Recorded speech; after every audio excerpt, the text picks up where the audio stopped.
जय Shri Radhe ji. Welcome to रंग astro. आज हम बात करेंगे कुछ खास निशान और उसके फलों के संबंध में। सबसे पहले बात करेंगे कंकन के क्षेत्र पर उपस्थित तिल के संबंध में। जब भी तिल की उपस्थिति स्पष्ट तौर पे आपके कंकन के क्षेत्र में यानी कि मनबंध के क्षेत्र में आती है, ये आपके लिए सम्राट योग का निर्माण करती है। ऐसी स्थिति में जातक अपने जीवन में पर्याप्त आर्थिक लाभ प्राप्त करता है और जीवन में समृद्धि की तरफ बढ़ता चला जाता है। चाहे परिस्थितियां उनके नियंत्रण से बाहर कैसे भी दिखे, लेकिन एक समय आता है जब उन्हें सख्त जरूरत होती है। उस समय किस्मत उनका साथ देती है और जीवन को बड़ी ऊंचाई तक स्पष्ट तौर पे लेके जाती है। इसमें किसी भी प्रकार से कोई भी संदेह जातक को कभी होना ही नहीं चाहिए, चाहे ऊपर की लकीरें किस प्रकार भी और इशारा कर रही हो, लेकिन ये लकीरें ऐसी हैं जो कि जातक को निश्चित तौर पे समृद्ध करने का काम करेगी, आर्थिक तौर पे, बौद्धिक तौर पे, सामाजिक तौर पे। इसके अलावा दूसरे लकीर के बारे में हम बात करेंगे जो कि इस मध्य में अवस्थित है क्रॉस के रूप में। देखो, जब भी आपके केतु और शुक्र के मध्य के क्षेत्र में यानी कि संधि क्षेत्र में कहीं भी क्रॉस की उपस्थिति हो जाती है तो इसे कभी भी हल्के में नहीं लेना चाहिए, क्योंकि इसके व्यापक प्रभाव आपके जीवन में स्पष्ट तौर पे दिखते हैं। सबसे ज्यादा जो इसका प्रभाव है वो है व्यक्ति के बेस को समृद्ध करने का। जायदाद के रूप में जातक को काफी समृद्धशाली विरासत इन्हें प्राप्त होती है। इसके अलावा भूखंड से इन्हें लाभ होता है। भूमि से संबंधित जो भी काम करेंगे उसमें लाभ होगा। इसके अलावा खनिज पदार्थों से संबंधित, कोयले से संबंधित, कपड़े से संबंधित जो भी काम होगा उससे जातक अपने जीवन में काफी उन्नति को प्राप्त करने की स्थिति में आ जाते हैं। इसके अलावा केमिकल रिलेटेड भी अगर जातक काम करते हैं उसमें भी जातक को फायदा होता है। इसके अलावा अगर स्पीकर का काम करते हैं, मोटिवेशनल स्पीकर का काम करते हैं या ज्ञान संबंधित कोई काम करते हैं, उसमें भी केतु के माध्यम से यहाँ पर जातक के लिए फायदे की स्थिति बनती चली जाती है। ऐसे लोग अगर किसी को कोई वचन बोलेंगे, कुछ कहेंगे तो वो उस पर पड़ेगा, वो उसको लगेगा, ऐसा निश्चित माना जाता है। इसके अलावा केतु की स्थिति यहाँ पर अगर अच्छी होती है तो ऐसी स्थिति में जातक के लिए कुल वृद्धि के भी संपूर्ण योगों का निर्माण स्पष्ट तौर पे होता चला जाता है। इसके अलावा हम कई दफे बात करते हैं मंगल की रेखाओं के संबंध में। देखो, मंगल की रेखा जितनी स्पष्ट, गहरी और अखंडित स्थिति में आपकी हथेली में होगी, इस जातक के लिए उतने सुनहरे योगों का निर्माण करती है। लेकिन कई दफे आप देखेंगे कि इनकी स्थिति आपकी हथेली में बिल्कुल भी अच्छी नहीं है, कई जगह टूटी फूटी है, कई जगह है ही नहीं, तो उसके भी उसी प्रकार से प्रभाव आपके जीवन में पड़ते हैं। जैसे अगर टूटी फूटी अवस्था में इस प्रकार से रहेगी तो इस जातक को आशावादी बना के रखेगी। विभिन्न प्रकार की समस्या आपके जीवन की तरफ औरों के कारण आएंगे, लेकिन उन सबसे निकलते हुए आप जीवन को सही दिशा में आगे की तरफ लेते चले जाएंगे। इसमें जो सबसे बड़ी खासियत होती है कि आपका मनोबल कभी भी कम नहीं होता, आप हिम्मत कभी भी नहीं हारते और आगे की तरफ बढ़ते चले जाते हैं।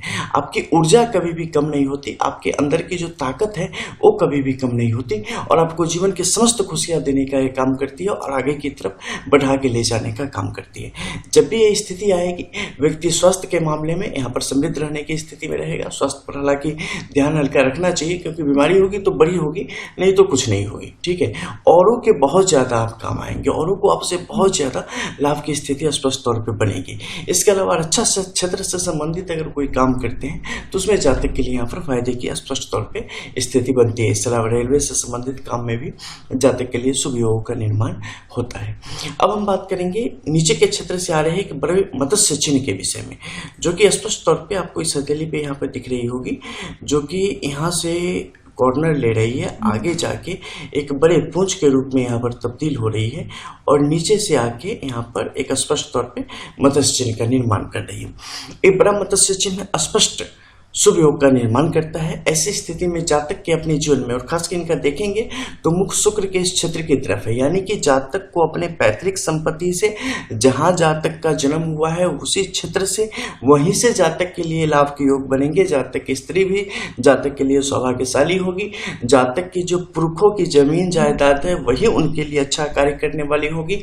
जातक को कभी भी अपने पुरखों के बनाए हुए घर को छोड़ के और कहीं नहीं रहना चाहिए।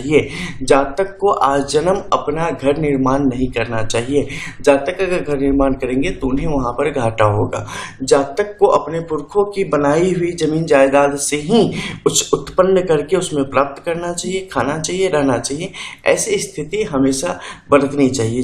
जैसे ही जातक के संतान की आयु 12 वर्ष से ऊपर होती है, उसके बाद जातक अपने लिए अगर खुद के पैसों से कोई भूखंड खरीदे, कोई घर बनावे, तो वहां पर लाभ की स्थिति होगी। उससे पहले तक करने से जातक के लिए ये लगातार घाटे की स्थिति को पैदा करने का काम करेगी। लेकिन अगर उससे पहले अगर ऐसा कोई काम नहीं करते हैं तो लगातार मिलने वाली उपलब्धियां इनसे जुड़ती रहेंगी और इनके लिए बेहतर परिस्थितियों का आगमन कराती रहेगी। आगे आने वाले समय में जैसे कि देखो, बाहरी क्षेत्र से जब रेखाएं एक से ज़्यादा मात्रा में निकलने लगे तो जातक के लिए विदेश यात्रा के योग और विदेश में ही संतान योग का निर्माण भी स्पष्ट करती है। जैसा कि यहाँ पर आपने देखा कि पूछ ज़्यादा निकल रही है, पूछ नहीं है, यहाँ पर ये दो रेखाओं का काम एक साथ कर रही है। ठीक है, एक बुध की रेखा का भी काम कर रही है और दूसरी चंद्र के क्षेत्र से निकल के भाग्य रेखा का भी काम कर रही है। इसलिए क्या होगा, स्त्री का सहयोग, मन में प्रेम, चंचलता, स्निग्धता की स्थिति भी जातक के अंदर आएगी, कोमलता भी जातक के अंदर आएंगी और एक हद तक चंचलता भी आएगी। हालांकि वो चंचलता इतनी सीमित है जो कि जातक के हक में रहती है। अब यहाँ पर बुध की जो रेखा है, इससे क्या होगा, इससे एक व्यापक और सहज बुद्धि विकसित होगी व्यवसाय के प्रति और चीजों को समझने के प्रति। जो एक योग्यता होती है वो जातक के अंदर विकसित होती चली जाएगी। लेकिन यहीं पर कोण की स्थिति है, कोण की स्थिति कतई भी अच्छी नहीं होती है।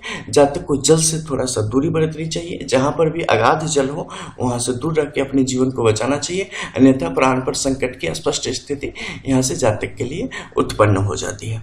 अब बाहर के क्षेत्र में देखेंगे तो यहाँ पर कई सारे आप क्रॉस की स्थिति देखेंगे, लेकिन एक क्रॉस नहीं है, ये है मंगल से आती जनित रेखाएं। ये रेखाएं जब भी आएंगी जातक को मानसिक तौर पे पैना करेगी, लेकिन पारिवारिक तौर पे इतनी उलझनों में भर के रखेगी कि उलझनों से कभी उबर ही नहीं पाएगा अगर उससे निकलने की वो जबरदस्त चेष्टा नहीं करता है तो यहाँ पर जातक को निकलना चाहिए, अन्यथा जातक के जीवन को ये बर्बाद करने में कोई कसर नहीं छोड़ेगी। अब बाहर के क्षेत्र में अगर आप देखेंगे तो यहाँ पर पाएंगे कि कई सारी रेखाओं की स्थिति है जिसके कारण छोटे छोटे खंड बने हैं। एक खंड आर्थिक तौर पे जातक के लिए एक बेहतर परिस्थितियों का निर्माण करते हैं जो कि जातक के हित में होता है। अब ऊपर के क्षेत्र में चलेंगे और वहां से जानेंगे कुछ ऐसे ही अन्य रेखाओं के बारे में।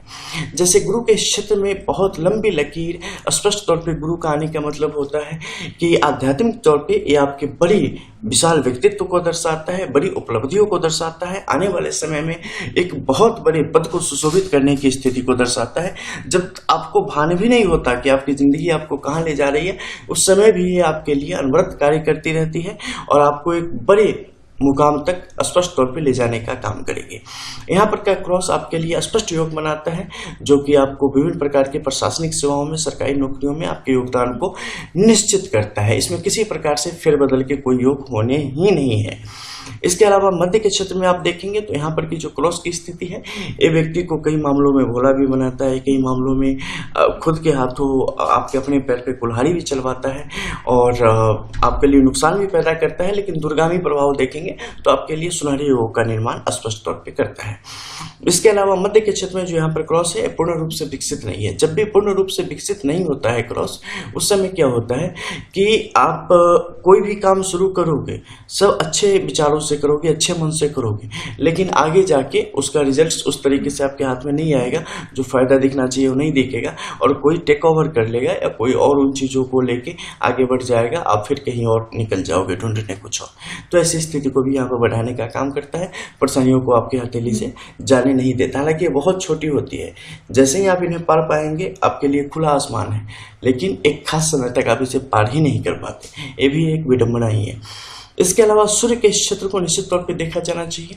यहाँ की जो रंगत है, ये रंगत कतई भी उचित नहीं है। ऐसी रंगत होने से आपके लिए परिस्थितियाँ हमेशा कुछ न कुछ कारणवश मुश्किल परिस्थितियों को ही दर्शाने का काम करती है खास उम्र तक। जैसे उससे बाहर आप निकलेंगे आपके लिए परेशानियां खत्म हो जाएंगी। हालांकि ये कुछ कला भी प्रदान करती है और आपके अंदर कुछ विशेष प्रकार के कलाकार को भी जन्म देती है, जिस कारण आप अपने आप को बहुत सारे अन्य कार्यमूर्तिकार, लेखक वगैरह के रूप में आप अपने आप को आगे बढ़ा सकते हैं। तो ये सब कुछ लकीरें थी और उनके फलों के विषय में आपने जाना। आने वाले वीडियोज में और जानेंगे कुछ नई चीज़ों के विषय में। तब तक के लिए जय श्री राधे।